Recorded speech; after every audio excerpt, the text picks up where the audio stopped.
Good morning or good afternoon, whatever time frame you're in.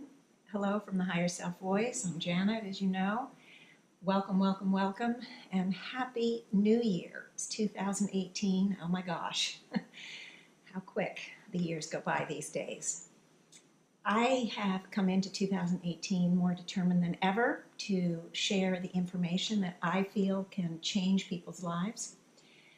The higher selves have indicated to me that a lot of the difficulties we've had, the upheavals, the disasters, problems everywhere around the globe, in every sector of society, governmental, political, social, cultural, everywhere around the world, these upheavals are actually going to continue.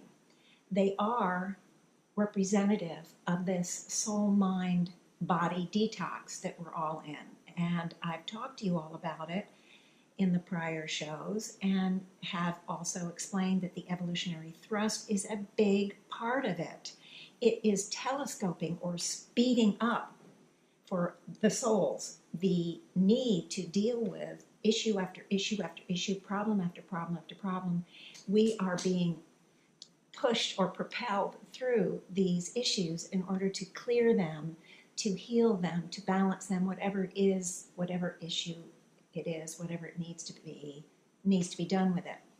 So, but I've also said the evolutionary thrust is the wind at our back, and it can be a tremendous help for us if we cooperate with it, if we use it to our advantage rather than just sort of being passive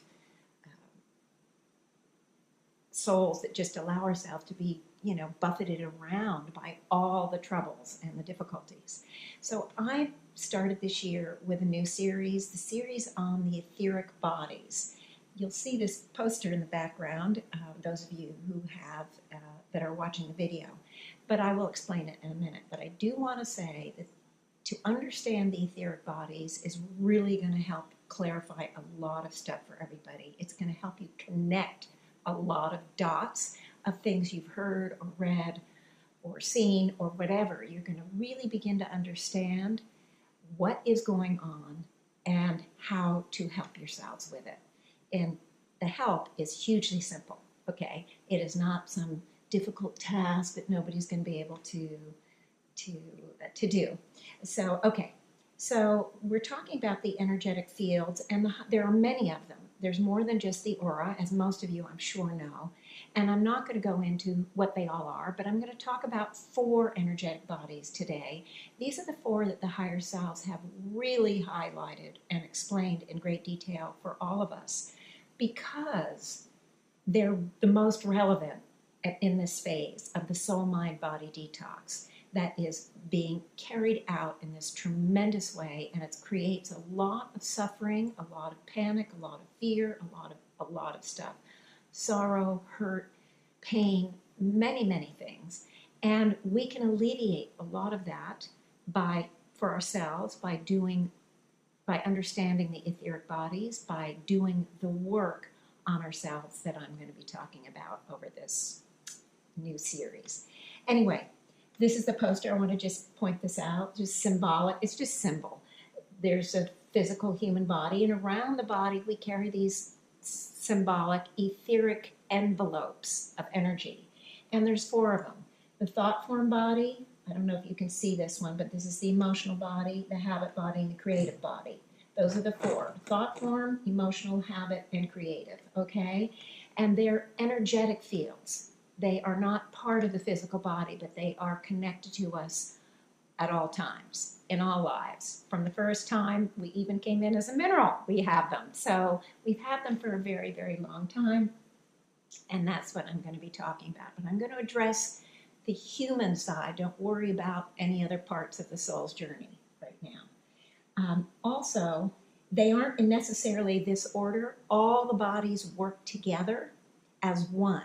I separate them out when I discuss them so that you can understand how each one of them works, but please understand they work in concert. It's like if you want to understand an orchestra, you would want to know about the strings, the percussion, you know, the reed instruments, the brass, you'd understand all parts of the orchestra so that but you understand the orchestra is a whole.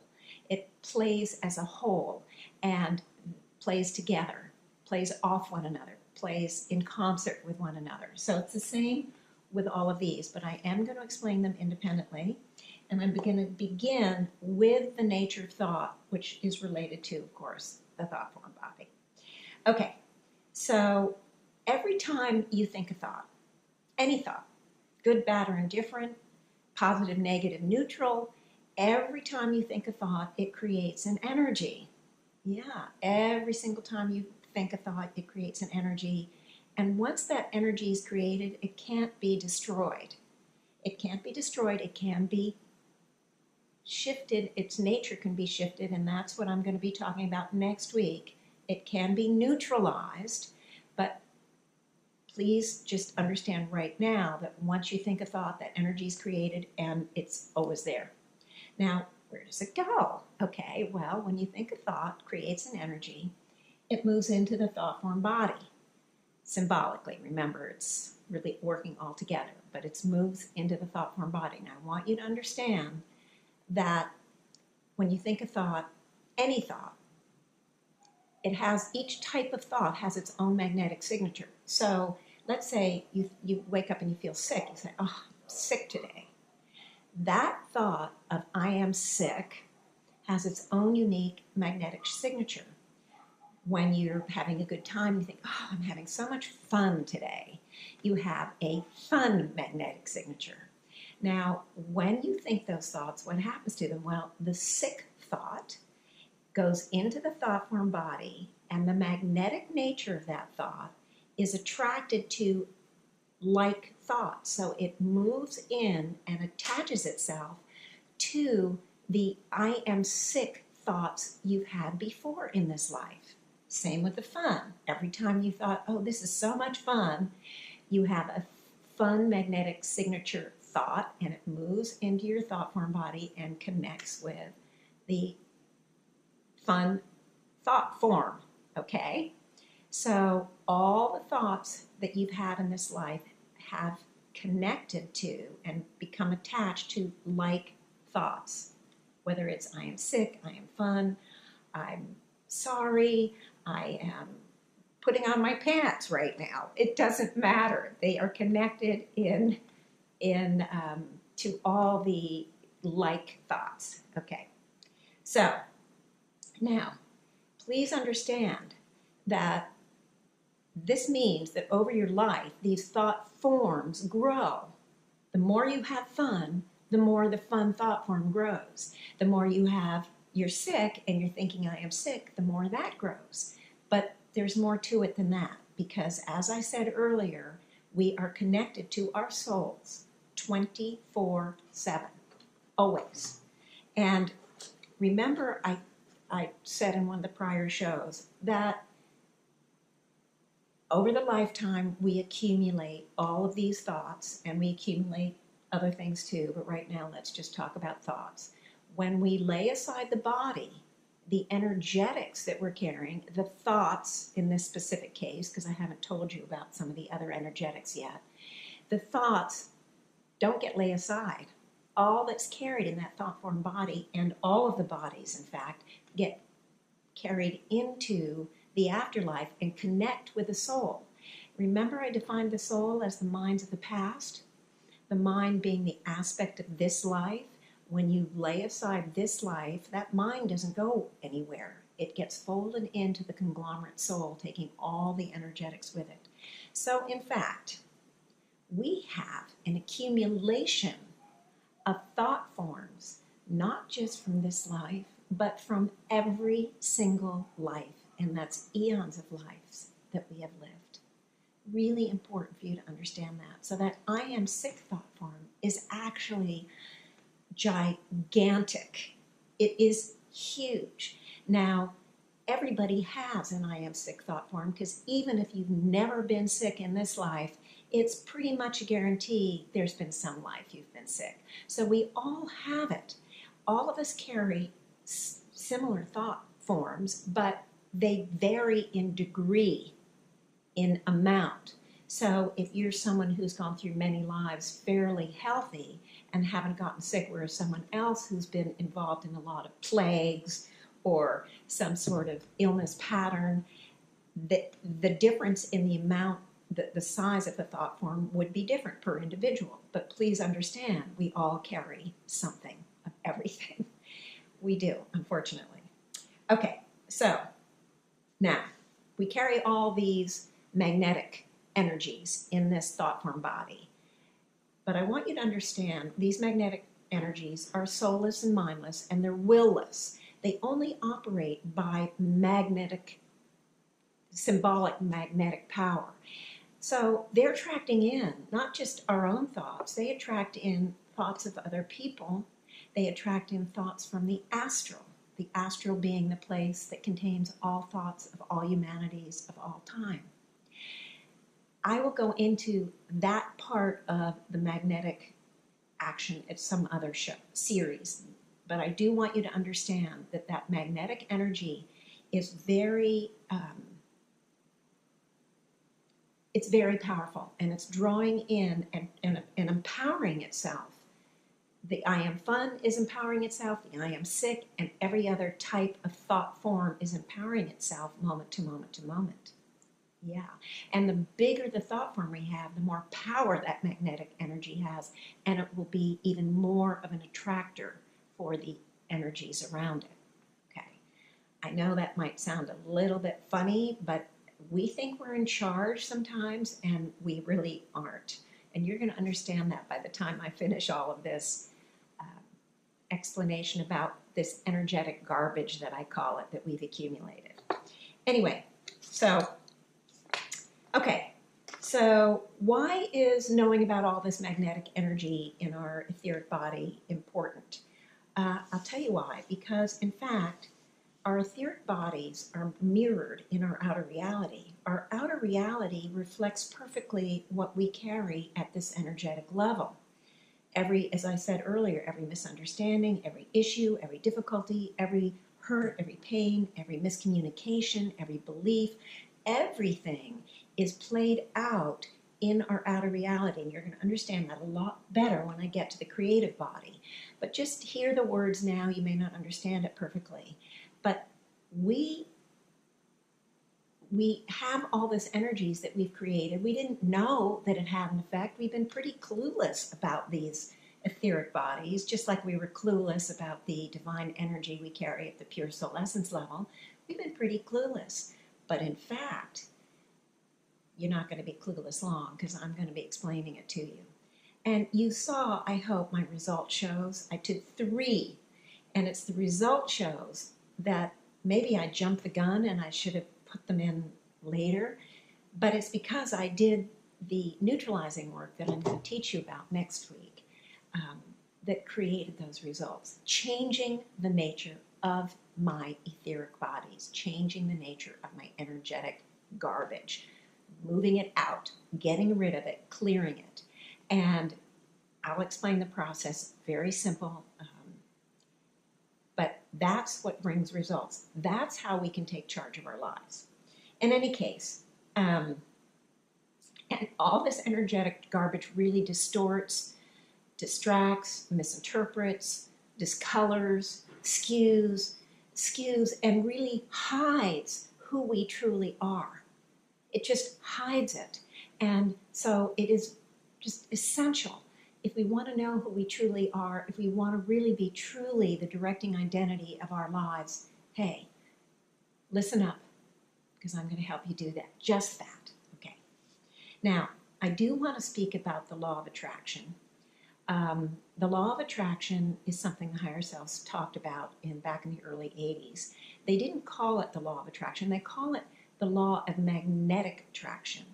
And now I think you can understand why.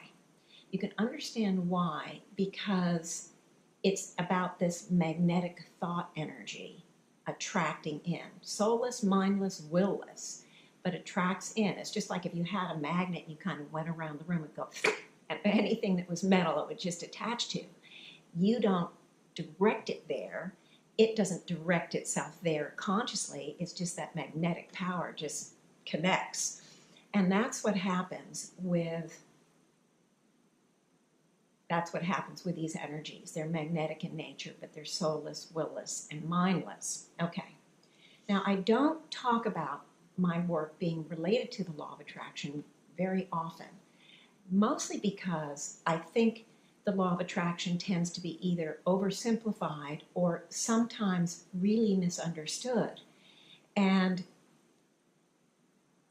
But I don't want to denigrate in any way, shape, or form this whole idea that's really global now, that thought counts, that consciousness counts.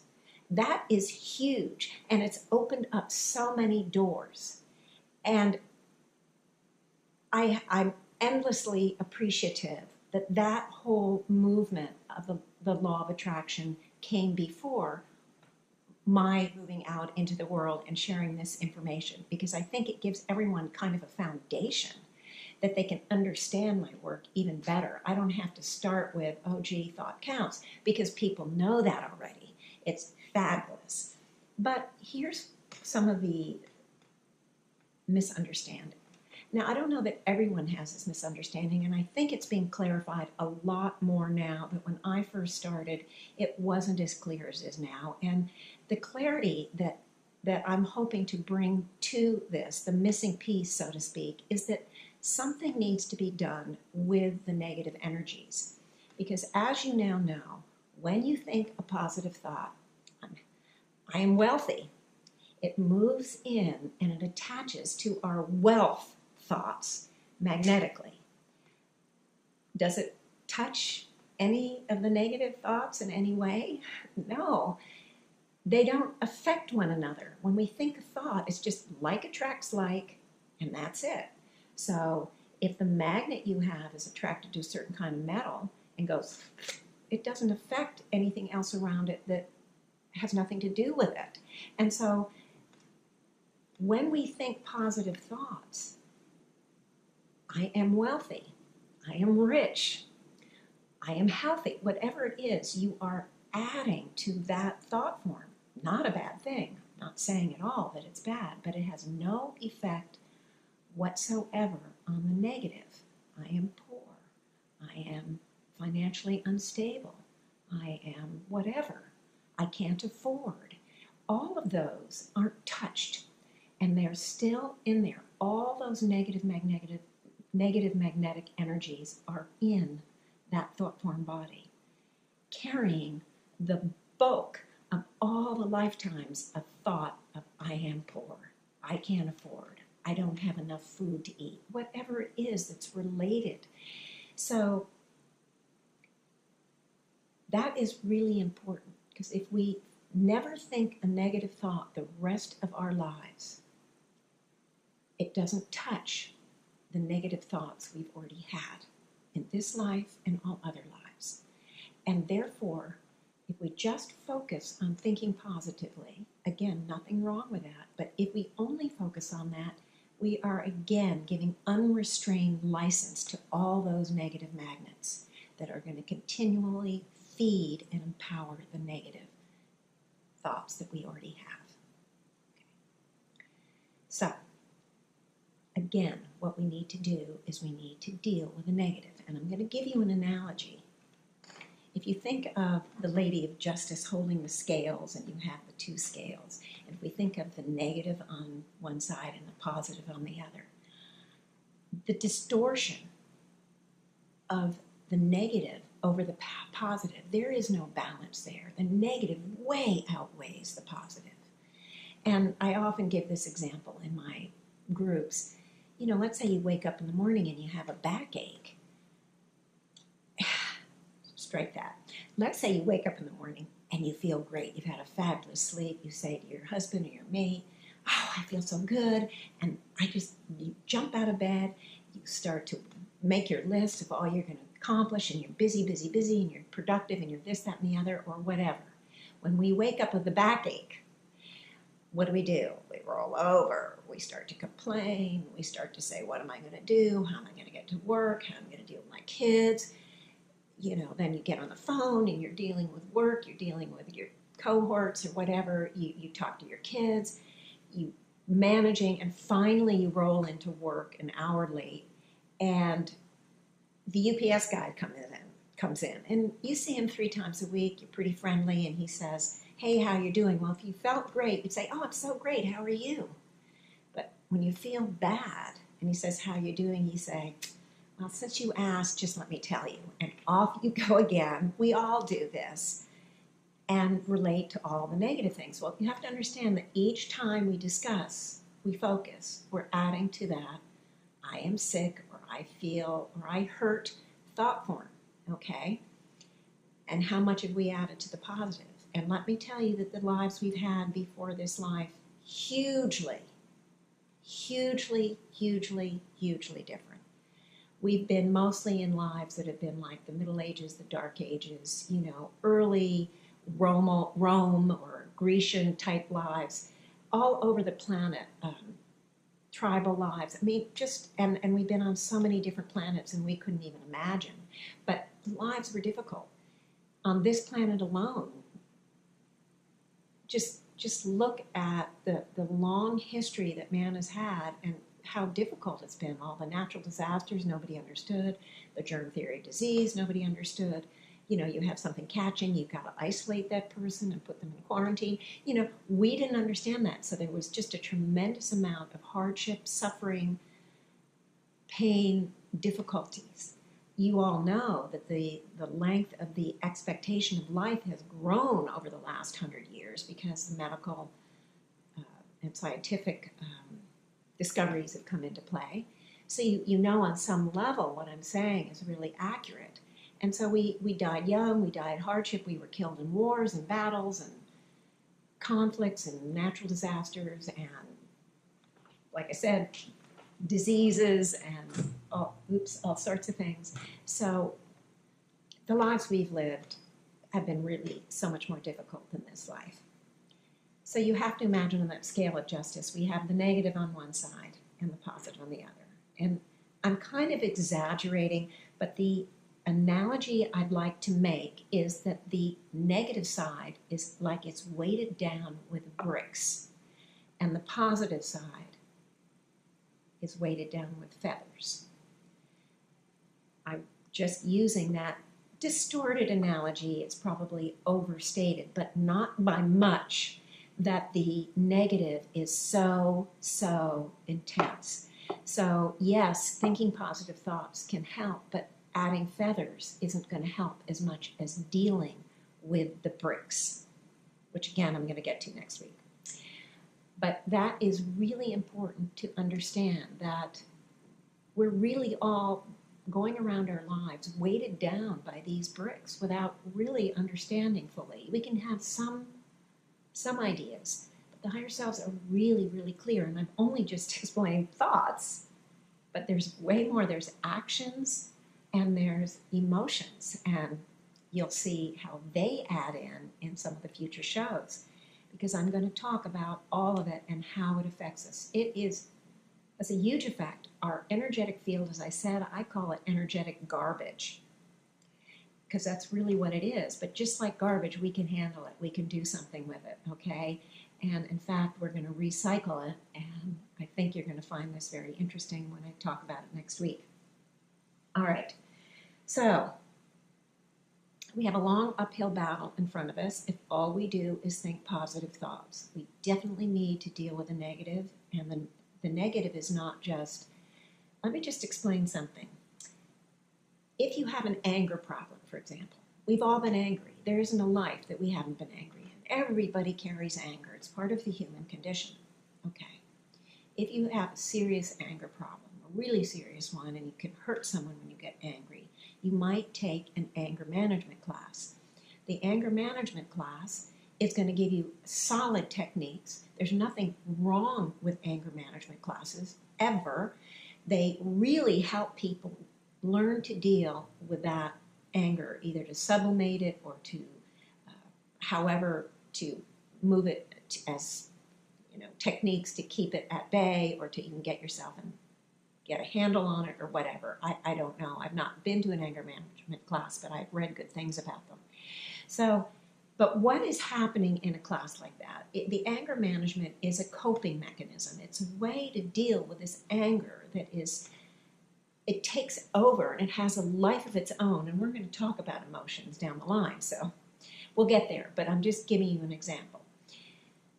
What this energetic garbage needs is it needs to get rid of the anger itself. That's what this technique that I'm going to teach you next week is going to do. It's not just a Band-Aid. I think I gave you the Band-Aid analogy. You don't want just a Band-Aid. Band-Aids are really important.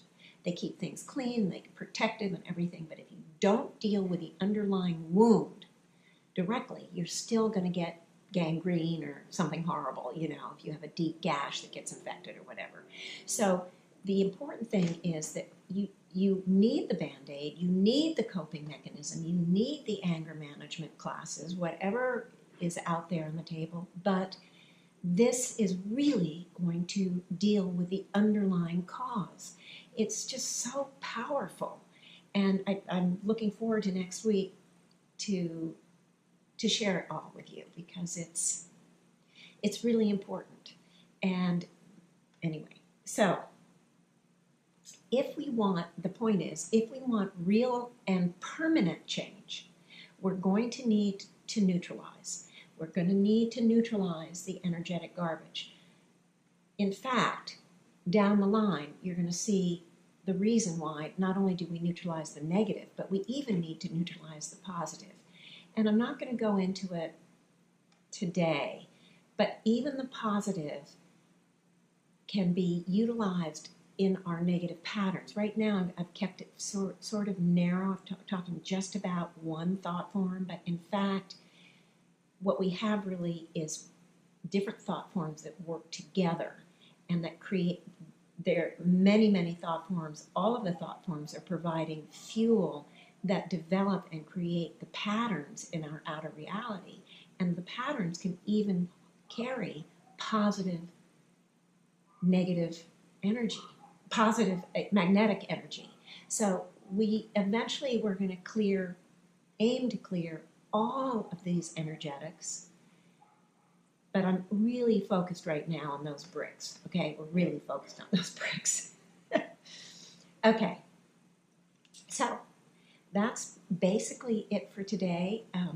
Thoughts, think a thought, creates an energy, has its own magnetic signature. It moves into the thought form body, which becomes a storage place. Like attracts like, so every thought is attracted to like magnetic energy. It doesn't touch or affect any of the other energies. It doesn't. So no matter how many positive thoughts we think, it's not going to have any effect on the magnetic energy that the negative thoughts that we've had carry. So it's really important that we deal with these negative energies. Thinking positive thoughts, important, go right ahead. It absolutely is something that will help, but remember the analogy. Remember the analogy that the heavy hitter, the heavy thing that we need to deal with is those bricks. And eventually we'll be even dealing with those positive thoughts. But go ahead, continue to think positively. Absolutely. It's not going to hurt anybody at this time. It is the negatives that are really creating anchors and dragging us,